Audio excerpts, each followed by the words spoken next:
Hello বন্ধুরা, আজকে আমি ক্লাস 9 এর নাইট্রিক অ্যাসিড থেকে কিছু অংশ আলোচনা করব। আমরা আলোচনা করব নাইট্রিক অ্যাসিডের সাথে ধাতুর বিক্রিয়া। অনেকগুলো বিক্রিয়া, যারা পড়েছো তারা দেখেছো অনেকগুলো বিক্রিয়া। তো এগুলো মনে রাখা একটু কষ্টকর, ঠিক আছে? তো অনেকেই সেই জন্য বিক্রিয়াগুলো বাদ দিয়ে দেয়। আমি যখন পড়তাম 9-10-এ তখনও আমারও খুব অসুবিধে হতো। তো আজকে আমি চেষ্টা করব ওই বিক্রিয়াগুলোকে একটু সহজে কিভাবে মনে রাখা যায় সেরকম একটা পদ্ধতি আমি তোমাদেরকে বলার চেষ্টা করব, ঠিক আছে? তো দেখতে থাকো। দেখার শুরুতে আমি বলে দিই, একটা খাতা কলম হাতে নিয়ে বসবে, ঠিক আছে? তো সামনে তোমার বইটাও রাখতে পারো, খাতা কলম নিয়ে বসবে, বইটা রাখবে। আজকে আমরা শুধুমাত্র নাইট্রিক অ্যাসিডের সঙ্গে ধাতুর বিক্রিয়া আলোচনা করব। ক্লাস 9-এর উপযোগী যে যে বিক্রিয়াগুলো দরকার, যেগুলো ক্লাস 9-এর জন্য দরকার, সেইগুলোই আলোচনা করব, ঠিক আছে? তো প্রথমে বলে নেওয়া ভালো, নাইট্রিক অ্যাসিড একটা তীব্র অ্যাসিড হিসাবে তীব্র, এবং এটা জারক অ্যাসিড। তাহলে তীব্র অ্যাসিড এবং জারক অ্যাসিড, তাহলে এটা অ্যাসিড তো বটে, আবার জারক দ্রব্যও বটে। সেই জন্য এটা বেশিরভাগ ধাতুর সঙ্গে বিক্রিয়া করে, ঠিক আছে? তো শুধুমাত্র বর ধাতুর সাথে বিক্রিয়া করে না। বর ধাতু বা নোবেল মেটাল কোনগুলো? প্লাটিনাম, গোল্ড, এগুলো হচ্ছে বর ধাতু।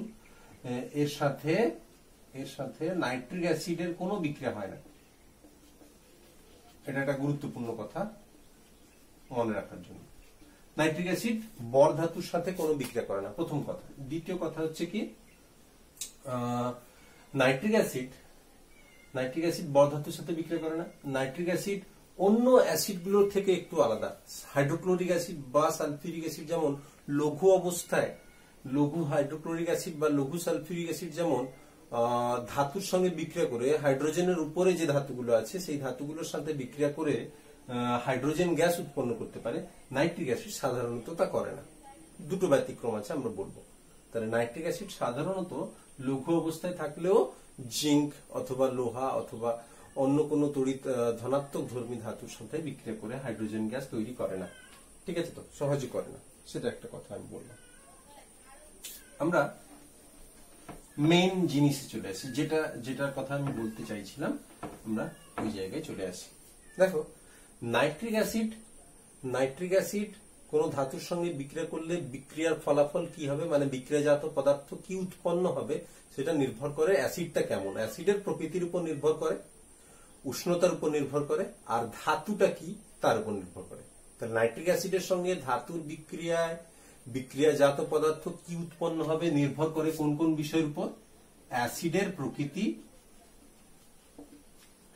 প্রকৃতি, তারপরে ধাতু হিসাবে কি ব্যবহার করছি, তারপরে অ্যাসিডের প্রকৃতি, ধাতু, আর একটা জিনিসের উপর নির্ভর করে, সেটা হচ্ছে উষ্ণতা, ঠিক আছে? এদের উপর নির্ভর করে। আমাদের যেটা সবচেয়ে বেশি জরুরি, জিঙ্ক এবং কপারের সঙ্গে বিক্রিয়া বেশি জরুরি ক্লাস 9-এর জন্য, আমরা সেগুলো আলোচনা করছি। অ্যাসিড হিসাবে নাইট্রিক অ্যাসিড সবচেয়ে বেশি তীব্র কখন হবে? যখন নাইট্রিক অ্যাসিডটা গাঢ় থাকবে এবং উষ্ণতা বেশি থাকবে, মানে উষ্ণ আর গাঢ়।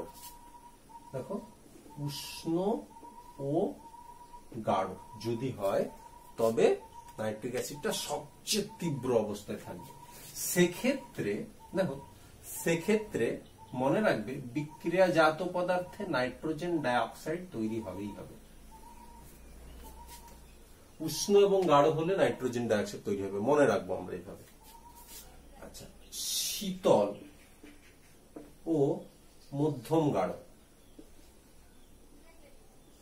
তুমি বলবে শীতল ও গাঢ় দিয়ে বিক্রিয়া করলে? আসলে আমাদের ক্লাস 9-এর জন্য জিঙ্ক এবং কপারের বিক্রিয়া ইম্পর্টেন্ট।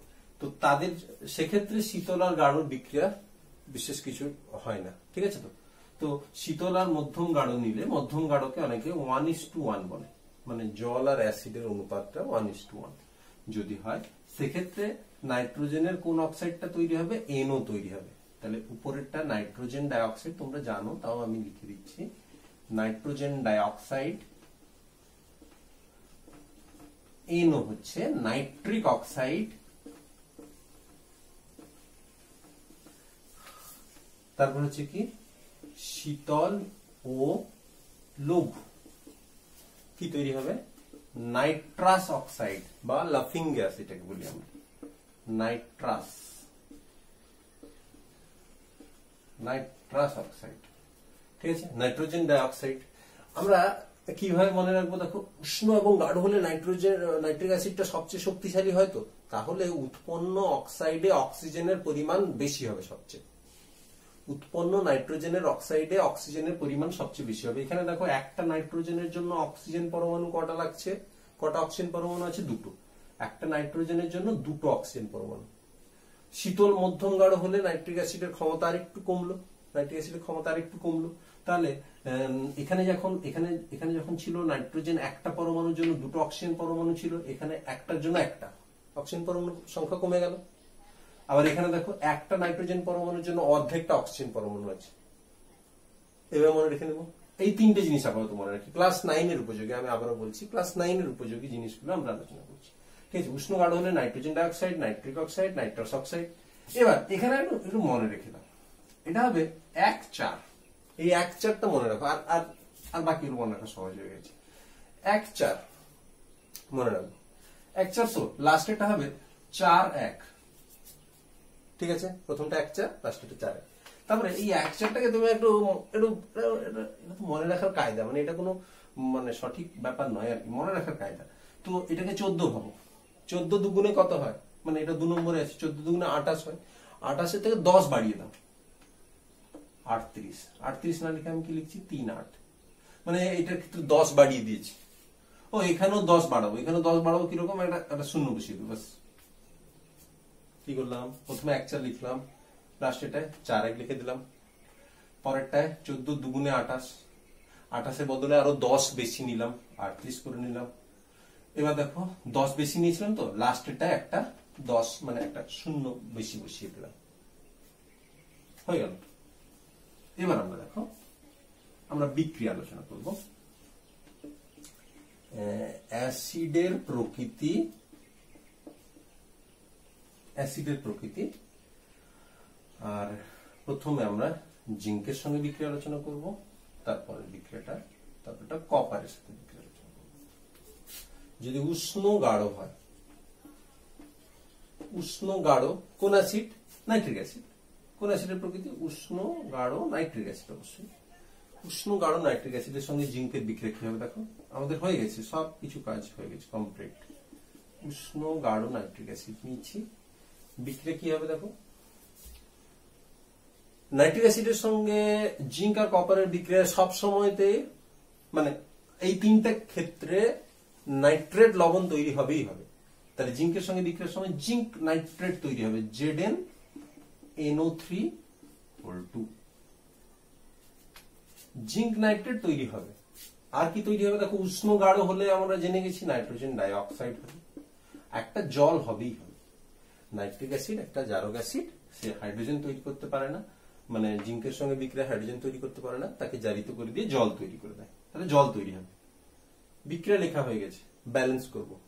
আমরা জেনেছিলাম এই উষ্ণ গাঢ় এই ক্যাটাগরির জন্য 1-4 এই সংখ্যাটা, তাহলে এর সামনে 1 বসবে, এর সামনে 4 বাম দিকের জন্য, ব্যাস। ডান দিকের ব্যালেন্স এমনি করবো, আমরা তো ব্যালেন্স করতে জানি, ফলে বাম দিকেরটা জানলে ডান দিকেরটা সহজে করতে পারবো। 1-4 জিঙ্কের সামনে 1 বসবে, প্রথম যেটা আছে সেটা ধাতুর জন্য, 4 বসবে কার কাছে, নাইট্রিক অ্যাসিডের কাছে।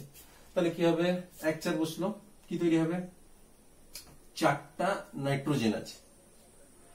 এখানে দেখো নাইট্রোজেন কটা আছে ডান দিকে নাইট্রোজেন 2, এখানে 2 বসাতেই হবে। 4টে হাইড্রোজেন রয়েছে, এখানে হাইড্রোজেন কেবলমাত্র এই জলের মধ্যেই রয়েছে, তাহলে এখানে সামনে কত বসাতে হবে, 4টে করতে হলে 2টো বসাতে হবে। নাইট্রোজেন ডাইঅক্সাইড একটা গ্যাস, বলে তীর চিহ্ন দিলাম উপরে দিকে। কপারের সঙ্গে বিক্রিয়া এক্স্যাক্টলি একই রকম, কপার তার সঙ্গে 4টে নাইট্রিক অ্যাসিড, কি তৈরি হবে, কিউপ্রিক নাইট্রেট। আর কি হবে, নাইট্রোজেন ডাইঅক্সাইড কটা হবে, 2টোই হবে, আর 2টো জল হবে। সেম উষ্ণ গাঢ়, তারপরে কি শীতল ও মধ্যম গাঢ়, মানে 1:1। মধ্যম গাঢ় মানে কি 1:1 নাইট্রিক অ্যাসিড। কি তৈরি হবে, জিঙ্ক তার সঙ্গে নাইট্রিক অ্যাসিড নেব। আচ্ছা, কি তৈরি হবে? জিঙ্ক নাইট্রেট একটা হবেই হবে, আমি বলেই রেখেছি। আর কি? শীতল মধ্যম গাঢ়, এই ক্যাটাগরির জন্য নাইট্রোজেনের কোন অক্সাইডটা তৈরি হবে? এনও তৈরি হবে, এনও গ্যাস তৈরি হবে। আর কি তৈরি হবে? জল তৈরি হবে, জানি জল তৈরি হবে। এবার বলো তার জন্য ব্যালেন্সের সংখ্যাটা কত? 3, 8। তাহলে জিঙ্কের সামনে কত বসাবো? 3টে জিঙ্ক, 8টা নাইট্রিক অ্যাসিড। ডান দিকে ব্যালেন্স করা কত সহজ দেখো। তাহলে তুমি এটা জানছো, আর কিচ্ছু মুখস্থ করছো না, তাহলে তুমি নিজে পরীক্ষা করতে পারছো।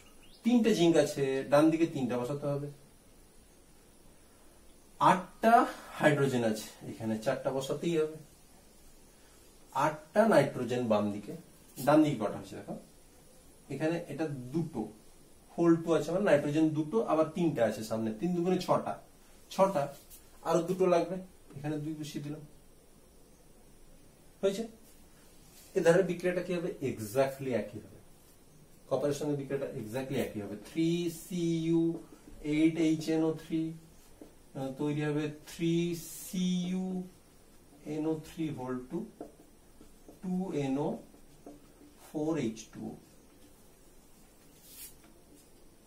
শীতল ও লঘু, শীতল ও লঘু নাইট্রিক অ্যাসিড। এক্ষেত্রে কি হবে দেখো, জিঙ্ক নাইট্রিক অ্যাসিড নিলাম, জিঙ্ক নিলাম, নাইট্রিক অ্যাসিড নিলাম, জিঙ্ক নাইট্রেট একটা হবেই, ZnNO3 হোল 2 প্লাস, আর কি হবে? শীতল লঘুর জন্য কি হওয়ার কথা ছিল? N2O, nitrous oxide, N2O plus জল। শীতল লঘু এই ক্যাটাগরির জন্য কত হওয়া উচিত সংখ্যাটা? 4, 10, 4, 10। এখানে 4 আছে মানেই এখানে 4 হবে, এখানে 4 আছে মানে এখানে 4 হবে। এখানে 10টা হাইড্রোজেন আছে মানে এখানে 5 হবে। এখানে 10টা নাইট্রোজেন আছে, হিসেব করে দেখো। এখানে ZnNO3 হোল 2, দেখো নাইট্রোজেন 2টো, 4টা, 4 দুগুণে 8টা, 8টা 2টো, 10টা, পটে গেছে। অক্সিজেন তুমি নিজে হিসেব করবে, পটে যাবে। 3 দুগুণে 6, 6 4 24, 24, একটা 5 25, আর 5টা 30, 10 3 30। একই রকম কপারের বিক্রিয়া হবে 4Cu প্লাস 10HNO3 থেকে 4CuNO3 whole 2, N2O 5H2, N2O gas বলে গ্যাস। 3 3 6টা বিক্রিয়া আমরা জানলাম। আশা করি এটা তোমার এমনি এমনি মুখস্থ করার থেকে আর একটু সহজ হবে, ঠিক আছে। এবার দুটো এক্সট্রা বিক্রিয়া আছে, একটা জিঙ্কের জন্য, একটা কপারের জন্য। তাহলে এক্সট্রা বিক্রিয়া, যেটা স্পেশাল বিক্রিয়া, তুমি ভিডিওটা পজ করে এটা লিখে নিতে পারো খাতায়, ঠিক আছে। বুঝে বুঝে এক একটা পার্ট লিখবে, ঠিক আছে। তারপর নিজে প্র্যাকটিস করবে। এবার আমি দুটো স্পেশাল বিক্রিয়া, আমি নিচে জায়গা নিয়ে আমি উপরে লিখছি, উপরটা মুছে দিচ্ছি। দুটো স্পেশাল বিক্রিয়া, একটা জিঙ্কের সঙ্গে অতি লঘু, জিঙ্কের সঙ্গে অতি লঘু নাইট্রিক অ্যাসিডের বিক্রিয়া। তাহলে একটা জিঙ্কের বিক্রিয়া, জিঙ্কের একটা স্পেশাল বিক্রিয়া, জিঙ্ক তার সঙ্গে অতি লঘু শীতল ও অতি লঘু নাইট্রিক অ্যাসিডের বিক্রিয়া হবে। কি তৈরি হবে? জিঙ্ক নাইট্রেট হবে। আর কি তৈরি হবে? এটা নতুন ammonium nitrate, NH4NO3, ammonium nitrate তৈরি হবে, ঠিক আছে। আর জল তৈরি হবে, আর জল তৈরি হবে, ঠিক আছে। তাহলে কি তৈরি হলো? এখানে দেখো লঘু শীতলের ক্ষেত্রে যেটা হয়েছিল, লঘু শীতল নাইট্রিক অ্যাসিডের ক্ষেত্রে নাইট্রাস অক্সাইড তৈরি হয়েছিল। এই যে লঘু না, এটা হচ্ছে 20% নাইট্রিক অ্যাসিড। এই লঘু নাইট্রিক অ্যাসিড, এটা হচ্ছে প্রায় 20% নাইট্রিক অ্যাসিড। এই যে অতি লঘু বলছি, এক্ষেত্রে 6% মতো নাইট্রিক অ্যাসিডের পার্সেন্টেজ 6% মতো থাকে। তাহলে জিঙ্ক নাইট্রেট তৈরি হচ্ছে, অ্যামোনিয়াম নাইট্রেট তৈরি হচ্ছে, নতুন একটা বিক্রিয়া, সেটা জানলাম। এবার এর ব্যালেন্সটা কি? এর ব্যালেন্স সহজ, শীতল লঘু যা ছিল এখানেও সংখ্যাটা তাই, ব্যাস, তাহলে তো হয়ে গেল কাজ। এখানেও সংখ্যাটা তাই 4 10 10 এখানে 4 বসাবো, এখানে 4 বসালাম, ব্যাস এখানে 10 আছে মানে এখানে 5 বসালাম। এবার দেখো 10টা নাইট্রোজেন বাম দিকে আছে, এখানে হচ্ছে 2 4 2 8টা 9টা 10টা হয়ে গেছে। সরি, একটা জিনিস ভুল করলাম আমি, 5টা জল লাগবে না। কেন লাগবে না? 4টা হাইড্রোজেন হয়ে গেছে অলরেডি, তাহলে 10টা হাইড্রোজেন বাম দিকে, 4টা হাইড্রোজেন অলরেডি হয়ে গেছে, আর বাকি কটা? 6টা হাইড্রোজেন, তার জন্য 3 3 2 6। ঠিক আছে, বুঝতে পারলাম। একটা বিক্রিয়া বললাম স্পেশাল জিঙ্কের জন্য, একটা স্পেশাল কপারের জন্য। কপার কেমন কপার? লোহিত তপ্ত, লোহিত তপ্ত কপার মানে লোহার মতন উত্তপ্ত। লোহাকে উত্তপ্ত করলে যেমন সেখান থেকে গ্লো হয় না, এর উজ্জ্বল দেখায়, সেরকম অবস্থায় গরম করতে হবে কপারকে। তার সঙ্গে নাইট্রিক অ্যাসিড বাষ্পের বিক্রিয়া করতে হবে, নাইট্রিক অ্যাসিড বাষ্প। এখানে বিষয়টা অন্যরকম, নাইট্রেট তৈরি হবে না, কিউপ্রিক অক্সাইড তৈরি হবে, CuO তৈরি হবে, নাইট্রোজেন গ্যাস তৈরি হবে, জল তৈরি হবে। ব্যালেন্স কি? 5 2। তাহলে এটা স্পেশাল, এটা একটু তোমাকে মনে রাখতে হচ্ছে। ব্যালেন্স হচ্ছে 5 2, ব্যাস 5 2। এখানে 5, দুটো হাইড্রোজেন হয়ে গেছে, দুটো নাইট্রোজেন হয়ে গেছে, 3 2 6টা অক্সিজেন, 5টা একটা 6টা অক্সিজেন হয়ে গেছে। ঠিক আছে, কপার আর জিঙ্কের যে যে বিক্রিয়া পরীক্ষার জন্য, ক্লাস 9 এর পরীক্ষার জন্য ইম্পর্টেন্ট, আমরা সেগুলো আলোচনা করলাম। নাইট্রিক অ্যাসিডের আর একটা বিক্রিয়ার কথা বলবো আমরা, যেটা আমি বলছিলাম যে নাইট্রিক অ্যাসিড সাধারণত তড়িৎ রাসায়নিক শ্রেণীতে হাইড্রোজেনের উপরে যে মৌলগুলো আছে তাদের সাথে লঘু নাইট্রিক অ্যাসিডের বিক্রিয়ায় হাইড্রোজেনের পরিবর্তে জল তৈরি হয়। তবে দুটো ব্যতিক্রম আছে, ম্যাঙ্গানিজ আর ম্যাগনেসিয়াম। এই দুজনে এই বিক্রিয়াটা একই রকম করে। অতি লঘু নাইট্রিক অ্যাসিডের সাথে বিক্রিয়া করবে কেমন? অতি লঘু মানে 1 থেকে 2%। ও শীতল, এটাও তাই, অতি লঘু।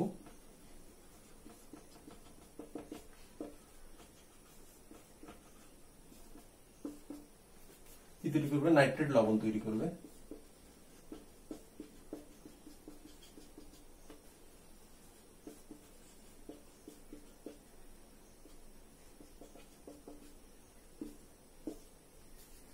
ব্যালেন্স হয়ে গেছে।